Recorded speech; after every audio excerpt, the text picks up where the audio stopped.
శివాలీల ఒక కథ. రామ రామ రామ రామ రామ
అమ్మవారు పంచన ఎప్పుడు కూర్చున్నాడు.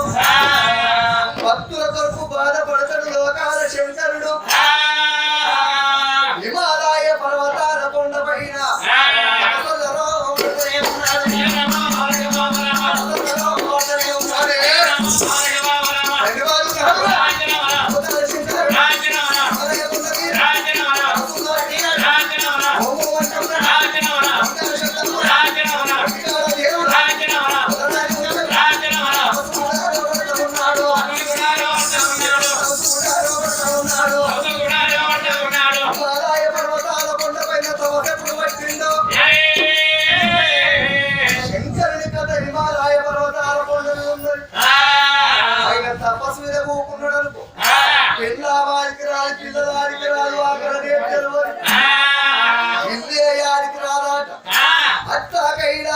హిమాలయ పర్వతాల కొండల్లో ఎప్పుడున్నాడో వారానికి ఒక్క అంగడి ఉంటది, నెలకొక్క పండుగ ఉంటది. దేవతలకు తొలసూరు పండుగ ఉగాది పండుగ ఆట. ఉగాది పండుగ వచ్చిందాట 11 తీర్ల బచ్చాలు వేసింది పార్వతి. ఎందుకంటే భక్త లేని భోజనం ఏ శ్రీగారి భుజించరా. అందుకని భర్త వచ్చినాక నా భర్త కన్నం పెట్టి ఉంటది. ఇంకా లేకపోతే మంచి నిన్ను కడుపు నింపుకుంటూనే ఉన్నది. ఆడతల్లికి భర్త మేలు, భాగ్యం మేలు, మొగుడు మేలు, మోసు మేలు అంటారు. పురుషుడు మేలు, పుణ్యం మోరు మేలు అంటారు. భర్తతోటి భాగ్యం ఆట, పురుషుడితోటి పుణ్యం ఉంటదాట. ఇన్నుండి పదము నా భర్త లేని భుజించనన్నదాట పార్వతీదేవి. పూర్వకాలంలో భర్త నిలదాక గిట్ల తినపోదురాట. నీరాసంటి పొంగులేసున్నారు. వాడెత్తేంది చేసుకున్నాడు. చెట్లలో వాడి సత్యేంది. పొద్దుగాలు ఎవరైనా 3 సొల్ల బియ్యం మూరుకుంటూ తింటారు. అత్తగారింటి కాడ పప్పు మెతుకులేని అమ్మగారింటి కాడ పక్క కౌతుంది అలవాట. చేసుకున్న భర్త బస్ ఎక్కి సిరికొండ చూస్తుంది. కేర కాడిపోతుంది. పావికిలో చికెన్ తెచ్చుకుంటుంది. అద్దకిరై తొడవదు ఒక్కదాన్ని మనసు. ఏ ముక్క కా ముక్క గంగవల్ల కసు సుక్క ఫ్రై కొడుతుంది. 3 సొల్ల బియ్యం తింటుంది. ఉన్న ముక్కలు తింటుంది. బోలు పెడుతుంది. బోలు ఎందుకంటే గిసోడి కొంచెం పొగడైతే వాసన సంగబెట్టి ముద్దడా తిన్నవాని పిడే మచ్చలేని భోజనం వేయలేరాట. వెంకటలక్ష్మి నా భర్త హిమాలయ పర్వతాల కొండపైన తమసు పట్టి పొలం దిగి కూర్చున్నాడు. పోయి ఉగాది పండుగాట అది నా భర్తను వేడుకొని ఇంటికి తీసుకురమ్మని చెప్పింది పార్వతీదేవి. నువ్వు పట్టుకొని పాత పట్టు ఎత్త కట్టుకొని బతికిందని చెప్పింది. ఎక్కువ పోయేది ఎక్కువ. పార్వతమ్మ మాట పట్టుకొని ఊరవాటి వెళ్ళిపోతున్నది హిమాలయ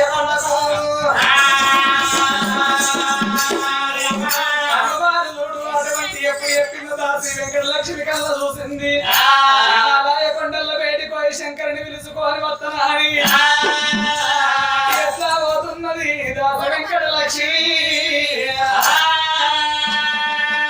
ఎట్లా పోతున్నది చావంతి పువ్వంతి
నిన్ను ఏర్పాటు చేసినాక నేనెందుకు అడుగుతా బిడ్డ?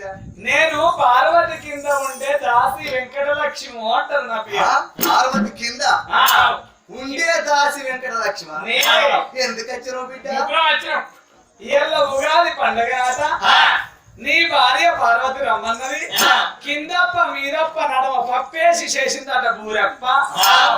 నీ మీద ప్రేమ కలిగి ఆ ఉగాది పండుగ నాడు 4 లక్షలు బచ్చాలు వేసి తయారు చేసి పెట్టిందట.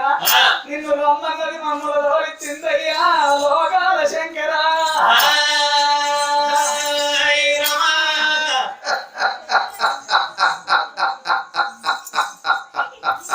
నా దేవి, నేను తపస్సు మీద పోకుంటే పిల్లవారికి రాదు, పిల్లవారికి రాదు, ఇల్లారికి రాదు, ఆకలనే తీరవచ్చు. ఇన్ని రోజులు లేనటువంటి ప్రేమ అభిమానం నా మీద తస్తిగా వదిలిందా దేవి? పార్వతి రమ్మన్నవా? వస్తున్నా. భార్య పెంచినప్పుడు పోకపోతే ఏమనుకుంటుంది మనోరాలమ్మమ్మ? ఇక మా అమ్మమ్మ మా నాయనమ్మ ఇక ఓదనాన్ని బయలుంటూ శంకరుడు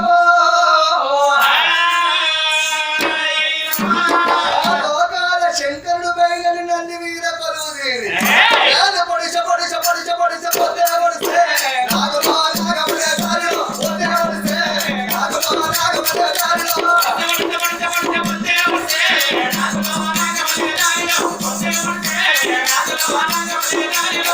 పూల పూల పూల పూలే పూలే నాగమా నాగమనే దారిలో పూలే పూలే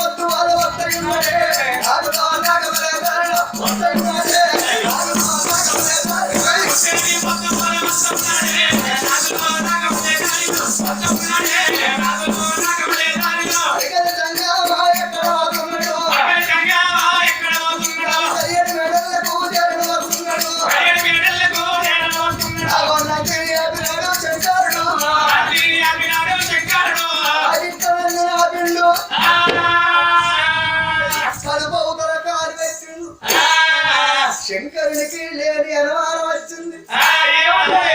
ముందు నా భార్య పునమిద ప్రేమ బాగానే ఉంటే ఇప్పుడు ఉన్నదో లేదో తన గుణాన్ని తగులుకోవాలి. వచ్చి రాకతోని పచ్చి పాదములు కడిగి నిన్ను పైన అల్లుకోని తండ్రి లోనికి రావయ్యా అంటే నేను పోతా. ఏమో పోనికైనా నిండు రూపాయి ప్రేమ ఉంటది. ప్రతి మగవాడు తన పారాయణ వందవు దాసుకోవాలి. జన్మనిచ్చిన తల్లిదండ్రుల మీద చారాన ఆడి వీళ్ళుంటే వాళ్ళ మీద చారాన ఇటువంటి మార్కాండ్ ఉంటే మీద చారాన మిగిలిన చారాన చూపిస్తే భార్య మీద చూపే లేకపోతే సప్రక వికాలే ఎవరి మీద లేక ప్రేమ మొత్తం చేసుకున్న భార్య మీద ఉరక పోసినట్టయితే చేసుకున్న భార్య కింద భర్తలు పని మనసులు అవుతారయ్యా. ముష్క మీద కూర్చున్నాయను సీరలు కోరిన దేవాలి, ఐకలు కోరిన దేవాలి, ఇంటి కోరిన దేవాలి, బంగారం కోరుకున్న దేవాలి. కానీ ఆడలకు వలసి ఇస్తానయ్యో వాళ్ళు మొగోళ్ళ కొన చుట్టూ మీద ఎక్కి కూకుండేది కాక ఇంటికాడ పక్కకు మంచాలు అంటారా నలుగురు తమ్ములలో జంగవయ్యాకిప్పుడు ఆగిపోయింది. రగంటి కడియాల రొమ్మ పార్వతి చీమెంటి కడియాల చిన్ని పార్వతి దక్షుని బిడ్డ రేగల్ల పార్వతి మమంతుని బిడ్డ ఇంపుగల్ల పార్వతి భక్తతోటి భాగ్యవని సంబుత ఉత్కాలు సేతుల్ని వాళ్ళ గన్నవా కత్తులు ముఖ గులాలు జాతి సమాజి పట్టుకోని వేడుకోని నా భర్తని నింపుకుంటారా అని భర్త గడ్డ ఎట్లా వస్తున్నది ఆ పార్వతేవి.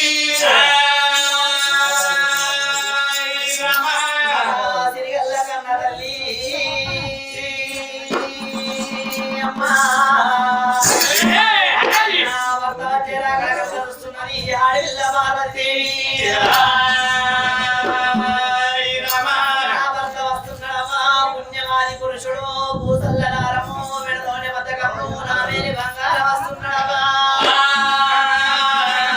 వరకే అంటారవా అన్న రాజమణి రాజము అంటారు, కొడుకుల రాజ్యం అంట రాజ్యం అంటారు, చేసుకున్న భర్త రాజ్యం స్వరాజ్యం అంటారు. ఎట్టివాడు మగడాని ఏ గిరిజ రాదు, గుడ్డివాడు మగడాని ఏ గురి బియ్య రాదు, ముసలివాడు మగడాని మొదలు వాడైన తన భర్తే గుడ్డి వాడైన తన భర్తే భర్తను పట్టుకొని ఎలా సంసారం ఎలా తీసిందని ఆడదో అంటారు. ఆ భర్త వేడికి పోయి గుడి పాలం కడుక్కొని గుడి గుళ్ళు దూకుంటా ఏడో పాలం కడుక్కొని ఏడవ గుళ్ళు దూకుంటానని ఆడిల్ల పార్వతి దేవైనా కడియలా సింధి పార్వతి బారెండి కడియలా బాల పార్వతి చెంబుతో బతుకలో చేతులని మళ్ళీ పట్టుకోనైనా భర్తున్న వేడికి బయలుపోతున్నది ఆడవిల్ల పార్వతి.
Come on.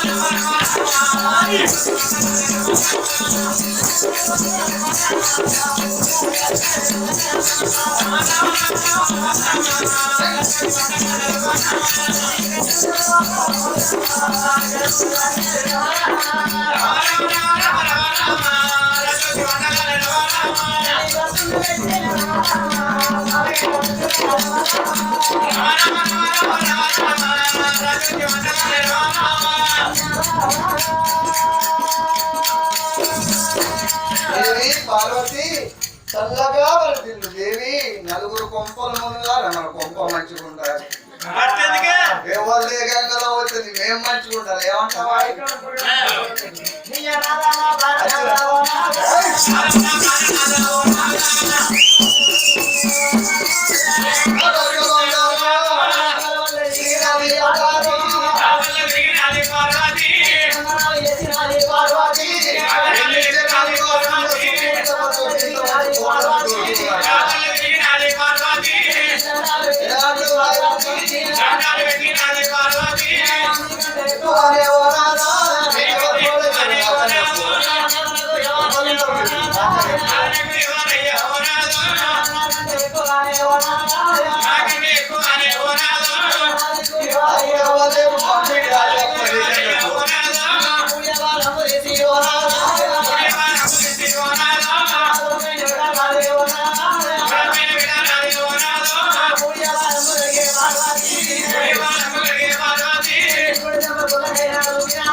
పూర్వంలా కనబడని దేవుడు ఎక్కడ ఉంటాడో మాకు తెలియదు.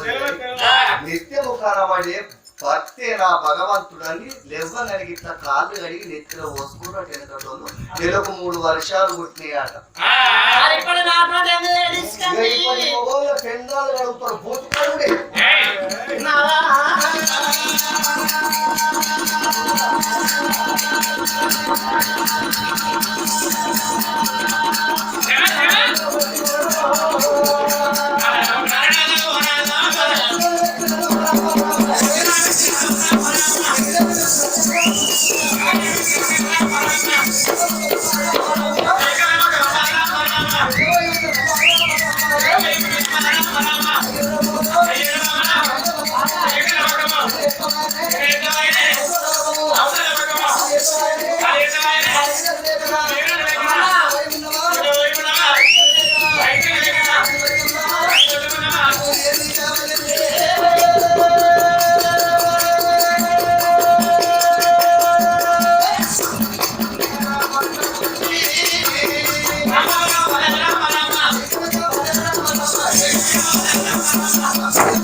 ఏం పెడతారు మార్కెట్ వేస్తారు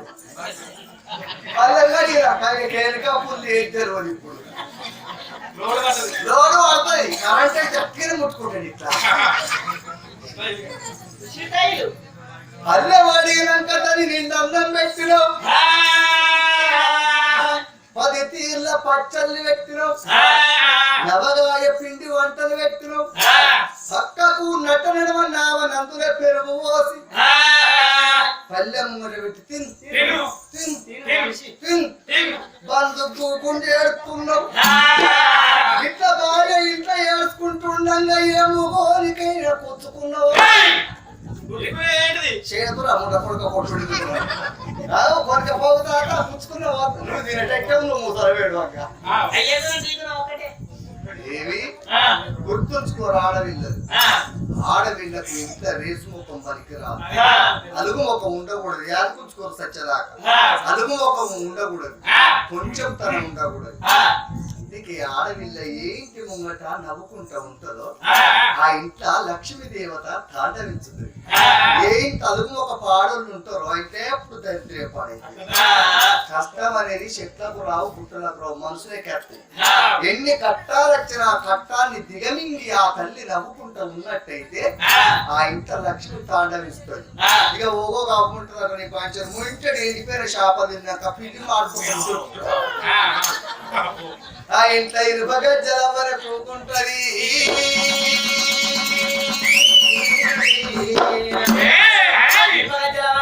అది జ్యేష్ఠ దేవత ఉంటుంది.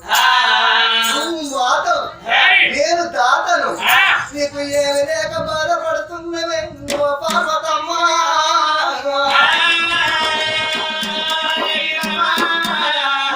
ఇది దేవతలకు తొలుసు ఊరు పండుగ ఉగాది పండుగ నాడు నువ్వు లేని భోజనం నేనెట్ల భుజించాలని భార్య భర్తలు ఇద్దరు కొలువు తీరు కూర్చున్నారు. భర్తకు కడుపు నిండా భోజనం పెట్టించింది భార్య పార్వతీదేవి తల ఇంత ముక్కడి తిన్నది. పూర్వకాలం లోపల దేవతల యుగముల భర్త వండుకులుగా కపాల సేవ ఎత్తురాట నాటి కాలముల తల్లులు నేను లక్షల వరకు అట్లా తీసుకొచ్చిన పుణ్యానికి వచ్చిన్నా వీళ్ళు వంటలక వాళ్ళే వచ్చే కాలం వచ్చింది బిడ్డో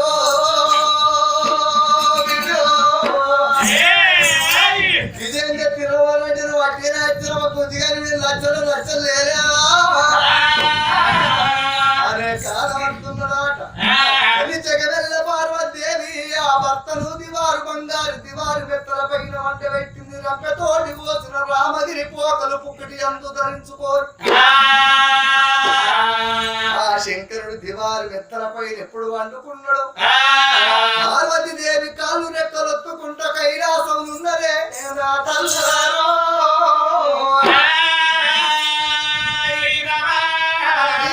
కథ ఇక్కడ ఉన్నది. అక్కడ ధర్మాపురి పట్టణాన్ని పరిపాలించినటువంటి వాడు సత్యవర్మ మహారాజు. అతని భార్య సత్యవాదిదేవి. 10 మంది కొడుకులు లేరు 10 మంది బిడ్డలు లేరు. ఒక్కగారు ఒక్క కొడుకు పరిభూషణుడు. లేక లేక ఒక్క కొడుకు ఎప్పుడు పుట్టిండో ఆనాడు శ్రావణ సోమవారం నాడు మాపుసులో ఇంటికి వేయిండు చక్రవర్తి సత్యవర్మ మహారాజు. 3 తన కంకరాలు ఏమించుకోవచ్చి భార్యను మూకుండా పెట్టిండు కొడుకును మూకుండా పెట్టిండు. ఓ దేవి సత్యవాది దేవి మిన్నిరి మీద పడ్డారు మతాలు ఒక్కటైన ఆకాశవర్ల పడ్డ. సూర్యుడు పడవట ఒడిసిన పడవలు నేలపై నడిచిన మన నోట అబద్ధం అనేది రావద్దు లేదు అనేది రావద్దు నా నుంచి కాదు అనే మాట రావద్దని ధర్మ కంకరం భార్య చేతు కట్టిండు ఒక్కటి.